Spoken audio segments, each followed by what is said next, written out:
Simone Sebang, bonjour. Bonjour Monsieur Barbier. Comment avez-vous vécu hier la commémoration de la libération d'Auschwitz, les 80 ans? Vous étiez en Pologne, je crois. Absolument, avec beaucoup d'émotion.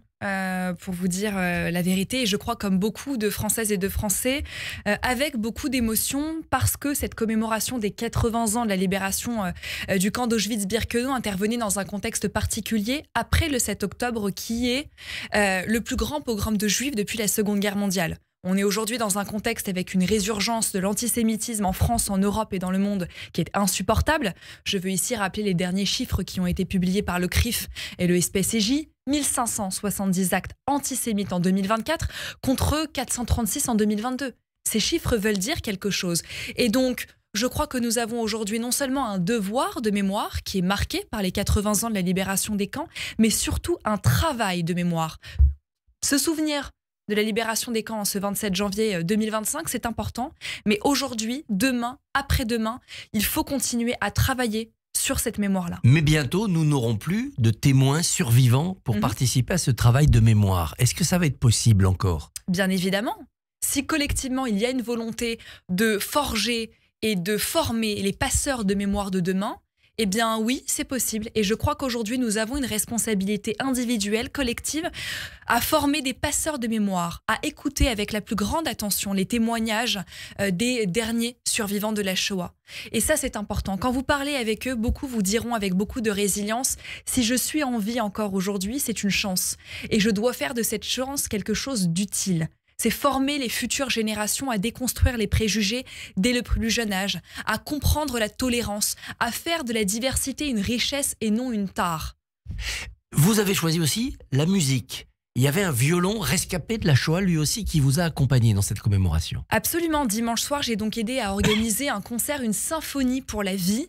Et au cours de ce concert, en cette synagogue Temple, en plein cœur de la ville de Cracovie, a pu résonner par un jeune Israélien d'une vingtaine d'années, une symphonie pour la vie, un concerto joué avec un violon sauvé de la Shoah. Et comme on aime à l'appeler, c'est un violon de l'espoir. Et je crois qu'aujourd'hui, la musique est un vecteur extrêmement puissant pour porter des valeurs de lutte contre la haine sous toutes ses formes, que ce soit l'antisémitisme, le racisme, l'homophobie, la xénophobie, les actes anti-musulmans, la musique contre l'oubli. Le retour de l'antisémitisme, vous l'avez éprouvé vous, personnellement, en étant agressé, notamment sur les réseaux sociaux. Où en sont judiciairement ces affaires ? Écoutez, j'ai effectivement 2 plaintes qui sont en cours. La première plainte qui date de juillet 2023, donc avant le 7 octobre, lorsque j'avais été victime d'une attaque antisémite de la part d'un militant d'extrême droite, M. Boris Lelay. Nous avons le 13 février prochain, je peux d'ores et déjà vous donner la date, nous attendons la condamnation de cet individu. Et puis de l'autre côté, avec maître François Imray, mon avocat, quand j'ai été attaquée lors de ma campagne face à Mathilde Panot sous les cris de dégage salsioniste, l'enquête est toujours en cours et j'espère une bonne nouvelle prochainement. Vous l'espérez vraiment ou la justice est dans une forme d'impuissance? Je crois en la justice française. Il y a eu un réveil? Je crois que oui, il y a eu un sursaut français. En revanche, il y a encore certains trous dans la raquette. Et je pense ici à deux obstacles majeurs. On voit bien aujourd'hui, notamment grâce ou à cause, on va dire, de la France insoumise et d'une certaine partie de la classe politique, que l'antisionisme aujourd'hui est utilisé à des fins d'antisémitisme. Et que malheureusement aujourd'hui, notre arsenal judiciaire peine à pouvoir justement sanctionner l'antisionisme qui est utilisé à des fins d'antisionisme, à des fins d'antisémitisme. Des textes ont été votés pourtant pour que l'antisionisme soit considéré. Bien évidemment, mais je crois que nous avons aujourd'hui une justice qui est beaucoup trop lente et trop laxiste pour punir les actes à caractère raciste et antisémite. Par ailleurs, la haine en ligne. La haine en ligne, c'est un fléau. Comment est-ce que vous pouvez aujourd'hui expliquer que Boris Lelay soit retranché au Japon depuis des années, qu'il soit fiché S, recherché par Interpol, condamné une vingtaine de fois, mais qu'il puisse aujourd'hui, en 2025, continuer à fermer et à rouvrir un site internet sans être puni? C'est ça la réalité. Ce que nous disent Elon Musk ou Mark Zuckerberg, ça ne nous encourage pas à un monde plus protégé.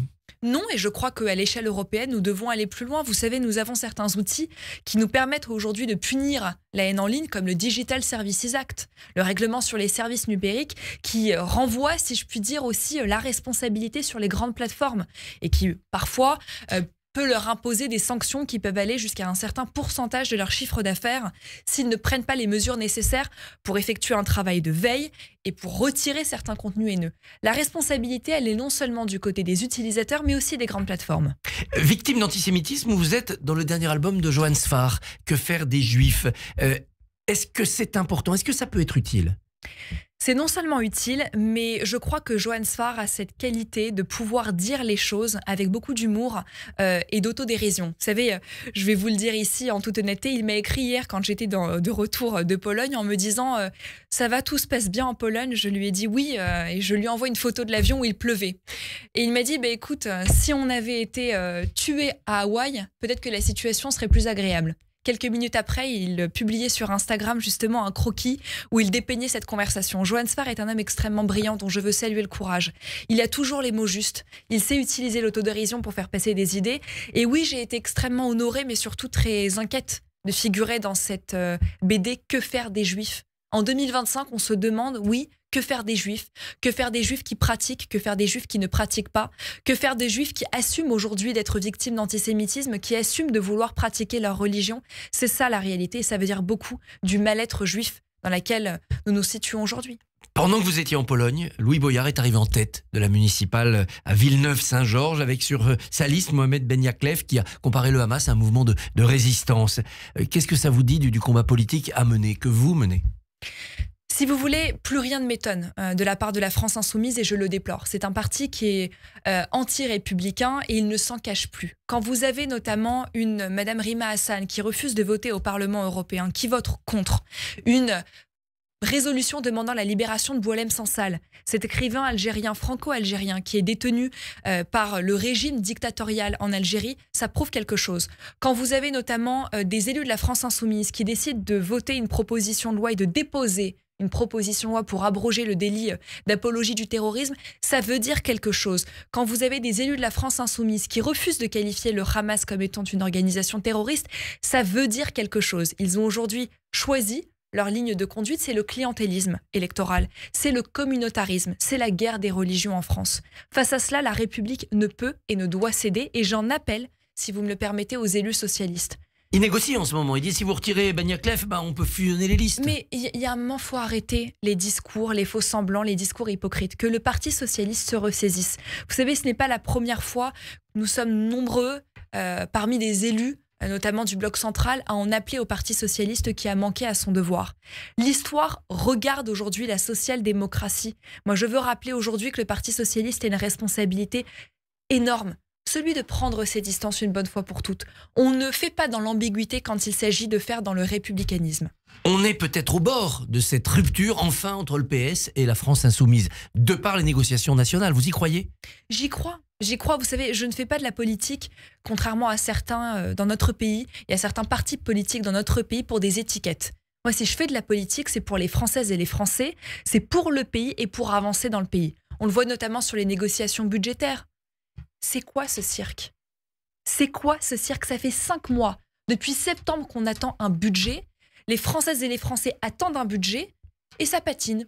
Les négociations continuent, vont bon train, mais jusqu'à quand? Pendant ce temps-là, les grandes puissances, les États-Unis, la Chine, la Russie, n'attendent pas, ils avancent. Et nous, pendant ce temps-là, on tergiverse sur des petits points de détail. Ce dont on a besoin, c'est d'un budget sans augmentation des impôts, mais avec tout en continuant à réaliser des économies. C'est donc une bonne tactique de céder au PS quand même des concessions, comme par exemple les 4000 postes dans l'éducation nationale. Il faut faire des concessions. Vous savez, la force d'un pays, c'est aussi de savoir faire des compromis. Et oui, bien évidemment, je crois, comme à l'échelle européenne, que nous devons rentrer dans une logique dans laquelle les concessions et le compromis deviennent la norme. Des concessions ne veulent pas dire des compromissions. Et donc, effectivement, certains partis politiques dans notre pays doivent sortir des logiques d'ego et se dire que la réalité aujourd'hui, c'est qu'on doit avancer en faisant des compromis sur le budget. Mais c'est pas facile avec des compromis d'avoir une grosse purge des dépenses et un vrai retour à l'équilibre. Absolument. Et ça, vous faites bien de le dire. Vous savez, en 7 ans, la France a réussi à réaliser près de 60 milliards d'euros de baisse d'impôts. Et malgré cela, la France reste le pays où le taux de prélèvement obligatoire est un des taux les plus élevés en Europe. Mais le déficit se creuse et la dette augmente. Absolument, mais on doit pouvoir continuer à réaliser des économies sans toucher aux impôts. Même les impôts sur les hauts revenus et les grandes entreprises, parce que là aussi un accord peut-être est prêt pour que quand même on taxe ceux qui ont de très très gros revenus.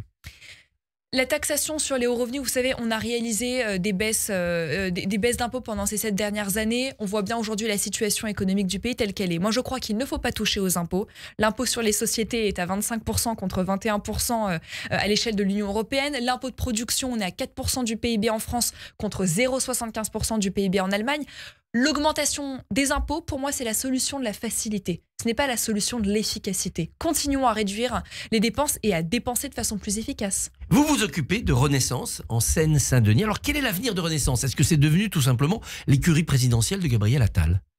Je ne le crois pas. Je crois qu'aujourd'hui, ce dont nous avons besoin, effectivement, vous l'avez dit, j'ai rejoint depuis quelques jours le bureau exécutif de Renaissance. Nous avons aujourd'hui une responsabilité qui est collective, qui est celle de réincarner le bloc central. D'ailleurs, jusqu'à la mi-février, nous avons lancé, à la demande de Gabriel Attal, les grands états généraux du parti.